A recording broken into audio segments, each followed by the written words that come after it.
الحمد لله رب العالمين وصلى الله على سيدنا محمد وعلى آله وصحبه وسلم. اللهم لا سهل إلا ما جعلته سهلا وأنت يا رحمن يا رحيم تجعل الحزن إذا شئت سهلا. Now it is obvious that knowledge is the gateway of success in dunya and akhirah. And the Muslim Ummah had the most strength when we had a lot of ulama among us. And back then, the brightest and the smartest among the Muslims were sent to go and learn religion. Now, the gate of knowledge is open for everyone. In fact, a portion of knowledge is a must for every Muslim to learn, male or female. But I'm talking about expanding your ilm and becoming a scholar. That was something that was admired back then and even today, but back then they usually they pushed the smartest and the brightest of the Muslims to go and learn advanced Islamic knowledge. Just like today, the brightest minds are pushed to go into medicine and some of the more complex field of learning that takes years to master. However, today, when it comes to knowledge, it's the opposite. Going to an Islamic school, the requirements are not as tough as it used to be. You know, they say in the old days, to join the Azhar, you had to have memorized the whole Quran, and then you would go with some knowledge, not completely empty of knowledge, and then you would learn for like 10 years to graduate as a scholar, or even more than that. Some of them, they stayed for like 30 years and they kept on learning. Now, and today in many places, knowledge or families, they don't push the brightest to go for ilm. In fact, it's quite the opposite. And this has consequence in the ummah. And we can see the consequence today. Knowledge needs intelligence. Now, don't confuse knowledge with being righteous and being wali. Those are two different things. Knowledge is a blessing. If you implement it, it would lead you to the path of wilaya and righteousness. Just like studying medicine does not guarantee health unless you apply the health concepts in your life. And there are many doctors who are not healthy. They smoke, they're obese, and there are also people who are not doctors. However, they know basic means of keeping healthy, and they are very, very, very healthy. And equally in religion, there is a base level of knowledge that every Muslim needs to learn. And if you apply it, this is especially from three categories: from aqidah, Islamic creed, Islamic beliefs, and fiqh, Islamic ruling, and adab, or what they call tasawwuf, and Islamic manners. So there's a base level that every Muslim needs to learn. And if you learn this, and if you apply it, and you do your ibadah, you could become a very good Muslim. In fact, there are awliya, very righteous servants of Allah subhanahu wa ta'ala, who are not among the ulama. And there are stories of ulama who are very intelligent with vast knowledge, and they would go to these awliya who are not equal to them in terms of ilm, but they respect them highly, and they ask advice from them because they have implemented the religion. They made it a lifestyle. So going back to our topic, knowledge is vast, and the reason that to advance in Islamic knowledge, intelligence is also required is because, number one, it takes years. So you need to have patience. And number two, when you become Islamic scholar, you will go into different topics. For example, a scholar might need to investigate about farming, because today's farming methods is different than the farming methods of the past. And then when you talk about distance measurement, the way we measure distance today is not the same as what is mentioned in old books. So an intelligent person would need to be able to translate that language to the present time and be able to understand people at his present time. Because if he doesn't do that, he's not talking to the people of this era. He's reading books regarding a different era, and now time is different. So he needs to be able to understand those differences and translate those differences. Therefore, he can better serve the community. And to do that, sometimes you have to be exposed to other type of knowledge. And not only that, because knowledge requires the thirst of learning. And in the Islamic history, you have many ulama who went into other fields. So they had a profound amount of Islamic knowledge, but then they mastered medicine, some of them, and some of them mastered astronomy, some of them they mastered mathematics. And this all becomes from that obsession of learning, wanting to know and wanting to understand, that drove them to go into those other areas. And therefore, you can serve the community even much better. Now, as a basic level that every Muslim has to know, you need to know that knowledge is of two categories. There is what is called Fardu Kifaya, communal obligation, and there is what is known as Fardu Ain, personal obligation. The personal obligation is what you need to know so that you are obedient to Allah subhanahu wa ta'ala in every step of your life. So you need to know the rules of the prayers. What are the fara'id of salah? And also for you to be a righteous person and to follow the sunnah of the Prophet sallallahu alaihi wasallam, you need to also learn what are the sunnahs of the prayers. And beyond the 5 fard prayers, what are the sunnah prayers? So all of these things are things that you need to learn. At a bare minimum, you need to learn your obligation, and that's called Fardu Ain, the obligatory knowledge. And a very, very bare minimum is called Ilm al-Hal. That's the knowledge that you need to know right now so that you are not disobeying Allah subhanahu wa ta'ala. So this goes into Tawheed, aspects of Tawheed, and there are books written in that regard, and they taught, they teach him, and then books in fiqh, and you can choose a book in fiqh that corresponds to your school of thought, and inshallah in a different recording we'll talk about the importance of the school of thought. So there are basic elementary, if you want to call them, levels, and then there is intermediary levels.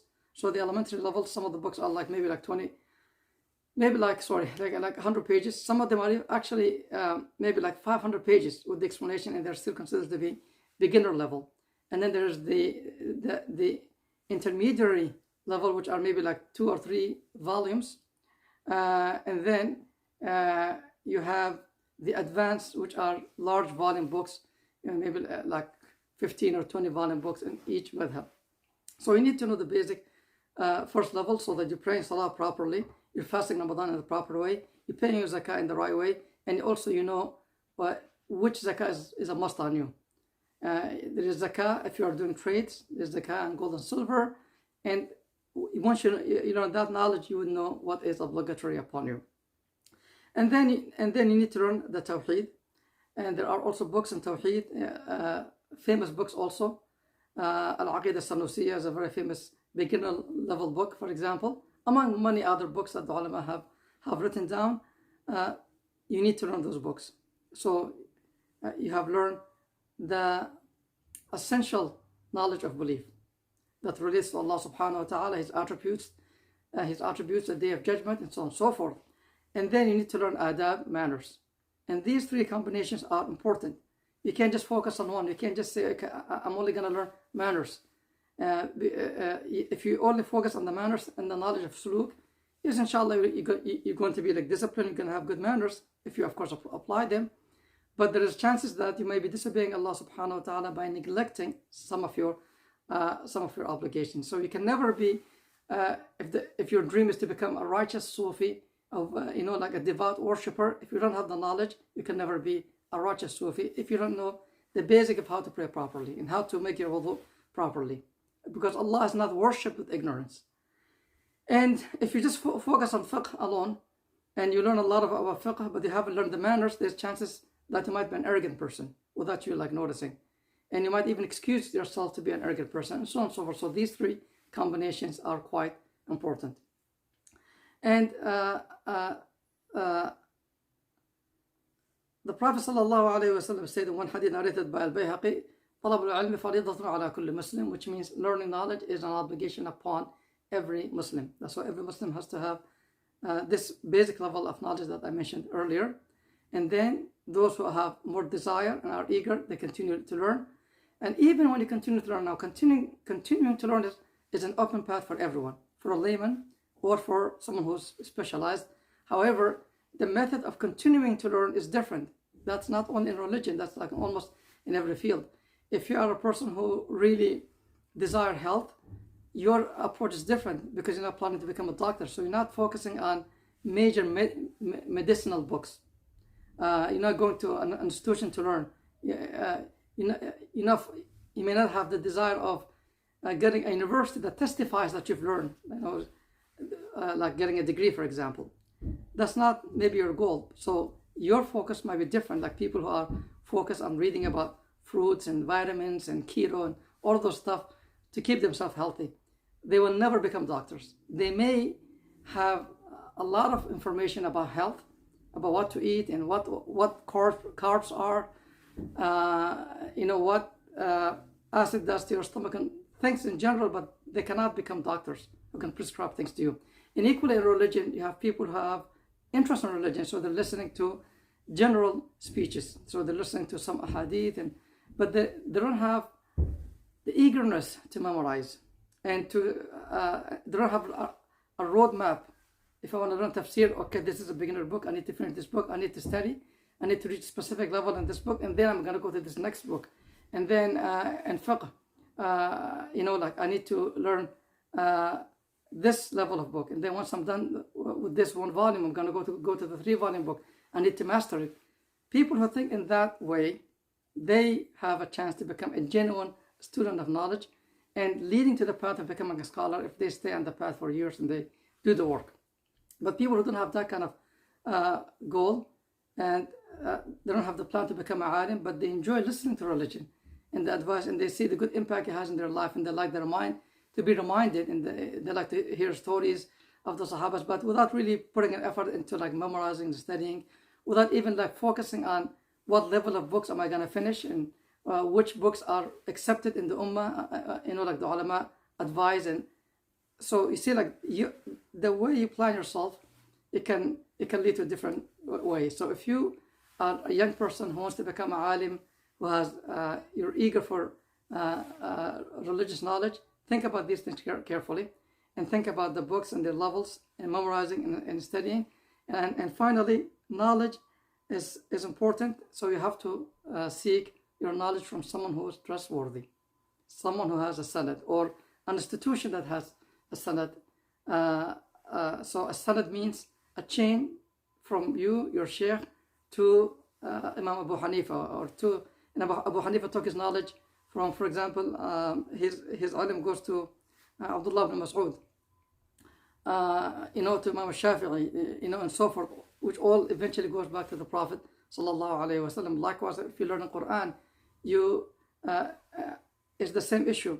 Laymen, they focus on someone, or they should focus on someone who learned the Quran, who knows how to read the Quran properly, who knows the tajweed, because their goal is just to learn the Quran, so they can read the Quran every day. They may not be like really focusing on the different recitations and having the one sanad and having even a second sanad to strengthen their chain. That's what the specialized person focuses on. The specialized person will focus on, okay, I'm going to learn Hafs right now, and then my next goal, inshallah, will be to learn, I don't know, like Warsh, maybe Qalun after that, and I need to know my chain.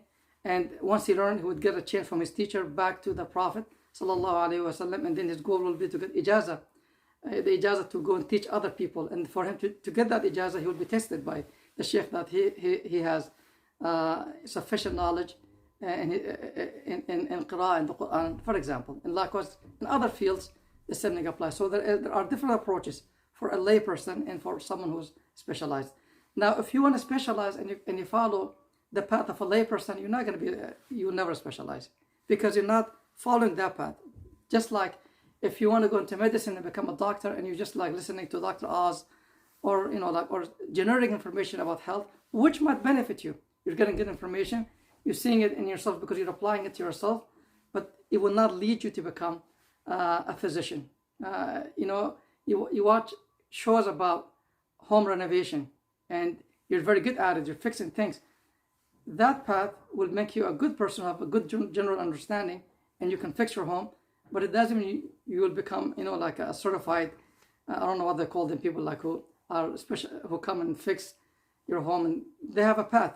One of my friends who was studying for like 5 years, or an engineer, for example. That doesn't make you a civil engineer. So if you have interest in religion and in Islamic scholarship, really focus on the path. And if you are not on that path, like the majority of us laymen, then make sure you have learned your obligatory knowledge, of the religion that you must know from your fiqh and the creed, the tawheed, and also manners. These three combinations are so important.